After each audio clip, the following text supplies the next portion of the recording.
नमस्कार साथियों, स्वागत है आप सभी का वाईफाई स्टडी 2.0 पर। मैं हूं अंकित अवस्थी। आप हैं मेरे साथ में आज के एक महत्वपूर्ण सेशन पर विशेष चर्चा करने के लिए। और सेशन में चर्चा हो रही है कि रूस को छोड़कर भारत से गेहूं खरीदने की तैयारी में है इजिप्ट यानी मिस्र, और ये अमेरिकी प्रतिबंधों का, जिसको हमने कहा है कि प्रभाव दिखना शुरू हो चुका है। मायनों में अगर बात की जाए तो भारत के लिए ये सकारात्मक न्यूज़ है, रूस के लिए नकारात्मक न्यूज़ है। अमेरिका इस बात पर निश्चित ही खुश होगा। अब ये चर्चा बन के क्यों आई है, आइए हम आपके सामने यहाँ पर चर्चा करते हैं। भारत ने कहा है कि वो इजिप्ट के साथ गेहूं के व्यापार को लेकर के फाइनल टॉक्स में है, यानी कि ये इस समय, अच्छा पता है एक इंपॉर्टेंट चीज़ यहाँ पर एक और भी है, हालांकि हमने उसको हाईलाइट ज़्यादा नहीं किया है क्योंकि इसका भरोसा नहीं है ये कब पलटी मार जाए।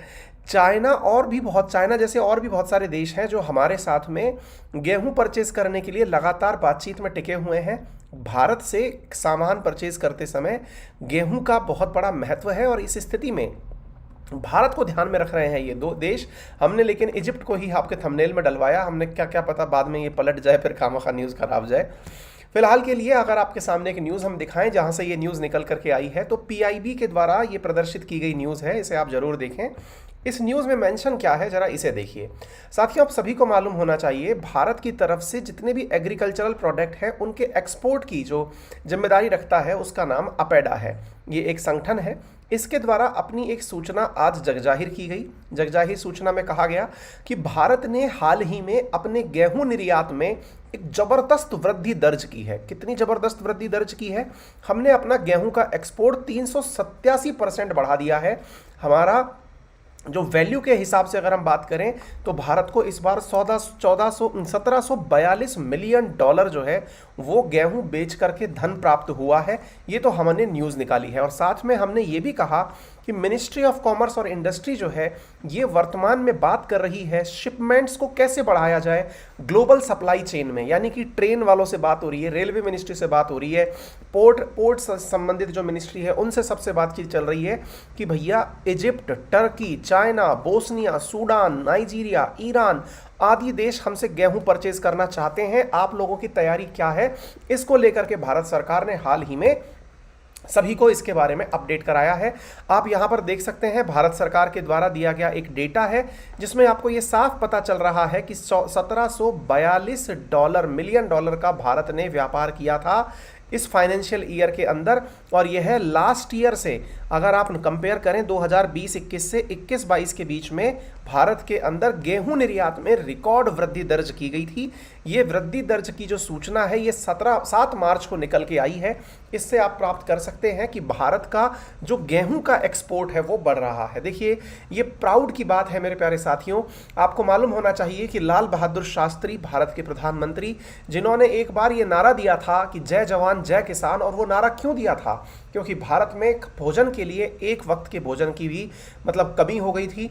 उस समय पूरा देश जो है वो व्रत पर चला गया था, फास्टिंग की गई थी।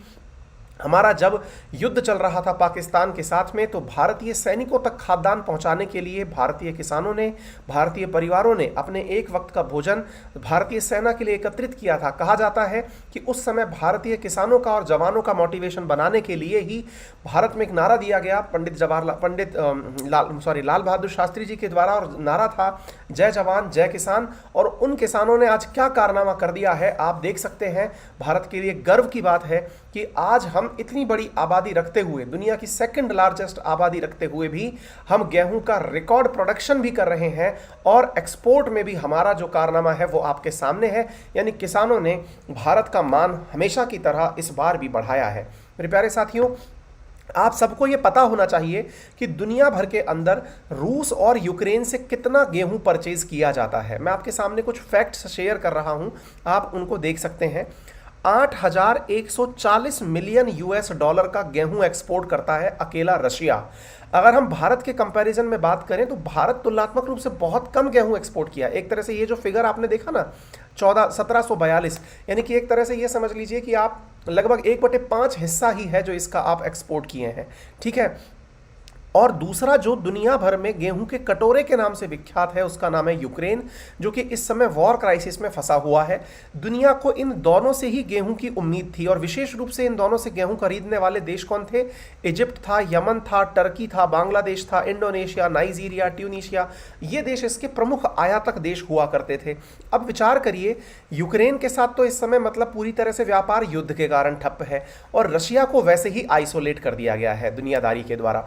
अगर ऐसी परिस्थितियां रहेंगी तो भाई भारत से दुनिया की अपेक्षाएं जरूर बनेंगी, क्योंकि भारत ने ना मतलब हमारा जो अहित चाहते हैं उन लोगों को भी मुफ्त में गेहूं भिजवाया है, तो निश्चित ही भारत जैसी महानता की तरफ तो दुनिया का ध्यान जाना तय था। आपको मालूम होना चाहिए, भारत ने युद्धग्रस्त अफगानिस्तान में अपने द्वारा गेहूं भिजवाया था, ये हमने आप लोगों को पहले भी बताया है, और ये गेहूं हमने पाकिस्तान के रूट होते हुए ही भिजवाया है। ये आप पीआईबी के द्वारा जांची मतलब दी हुई सूचना है जो आप पढ़ रहे हैं कि ministry of commerce and industry के अकॉर्डिंग भारत फाइनल टॉक्स में है, क्योंकि हम वीट को इजिप्ट को, और यानी कि इजिप्ट को हिंदी में मिस्र कहते हैं, Turkey, China, Bosnia, Sudan, Nigeria, Iran आदि देशों को भेजने की बात कर रहे हैं।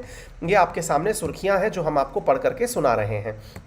अच्छा, मैं यहाँ पर एक जानकारी और देना चाहूँगा आप सभी को। जानकारी ये है साथियों कि भारत के द्वारा कितना प्रोडक्शन किया जाता है, आप इससे ज़रा अंदाज़ा देखिए।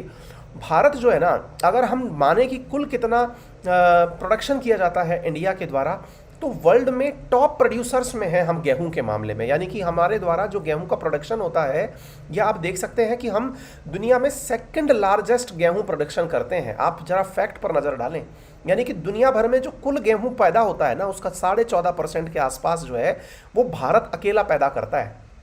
लेकिन आपको एक ज़बरदस्त चीज़ यहाँ पर पता चलेगी कि हम अपने पैदा किए हुए गेहूं में से बहुत कम मात्रा के अंदर ही एक्सपोर्ट करते हैं। 2016 में हमारे द्वारा 0.14% कुल दुनिया के गेहूं निर्यात का इतना ही हमारे द्वारा एक्सपोर्ट किया जाता था। 2020 में ये मात्रा बढ़ गई, अगर हम तुलनात्मक रूप से देखें तो अराउंड 4 टाइम्स हो गई है ये, यानी कि 0.54% है। लेकिन अभी भी हम दुनिया के 1% से कम व्यापार पर अपना कंट्रोल रखते हैं गेहूं के ऊपर।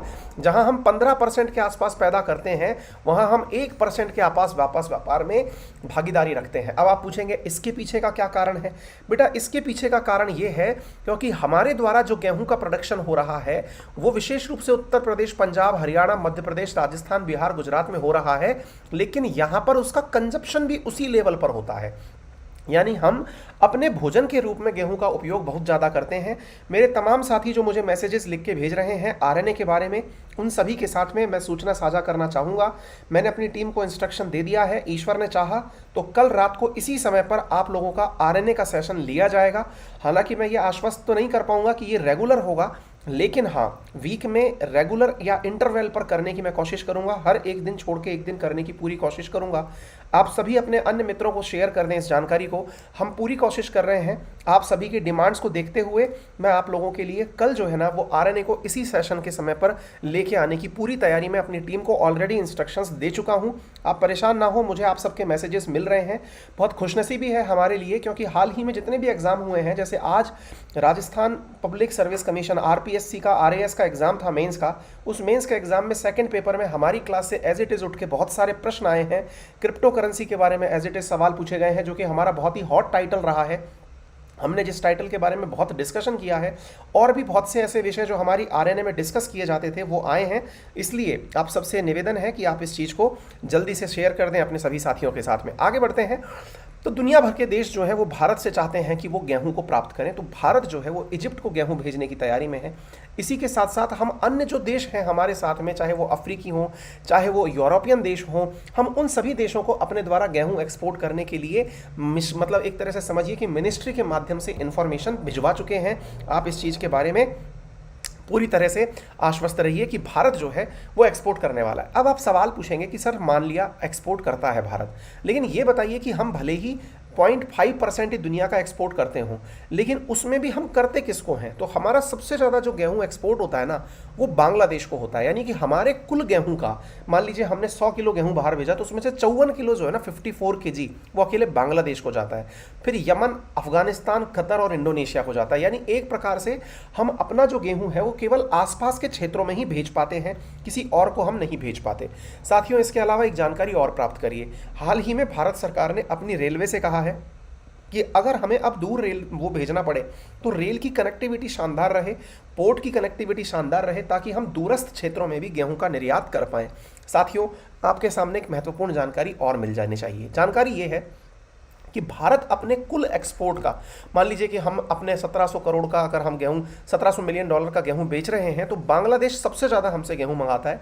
फिर Sri Lanka, UAE, Philippines, Indonesia, Nepal, Yemen, Qatar, south Korea और ओमान हमसे गेहूं मंगाता है।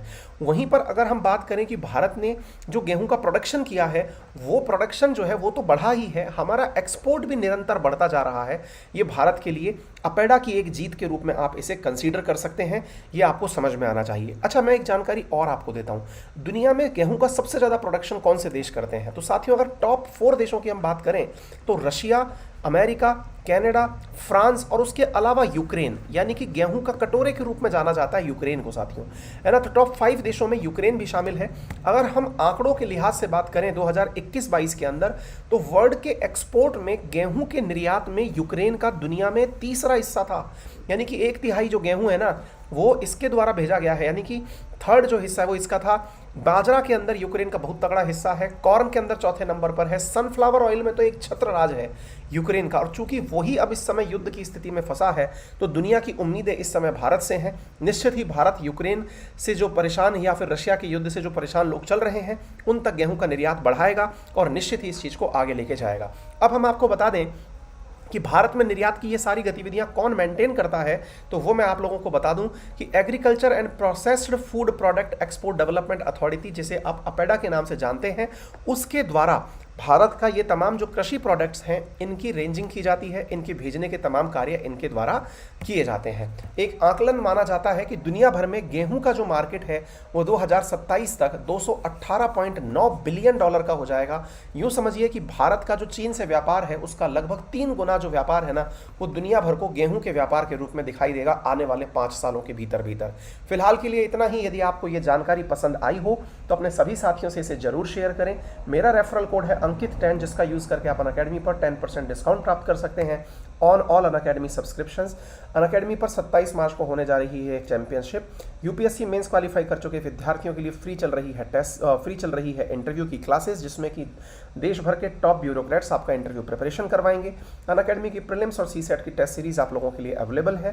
पर्सनल मेंटरशिप के साथ अगर आप यूपीएससी का कोर्स लेना चाहते हैं तो आइकॉनिक कोर्सेज हमारे द्वारा उपलब्ध हैं with 0% interest rate EMI facility. यदि आप चाहते हैं तो उसे ज्वाइन कर सकते हैं। फिलहाल के लिए इतना ही। अपना ख्याल रखें, बड़ों का सम्मान करें, छोटों को प्यार दें, अपना व्यक्तित्व इस प्रकार से विकसित करें कि महिलाएं आपके साथ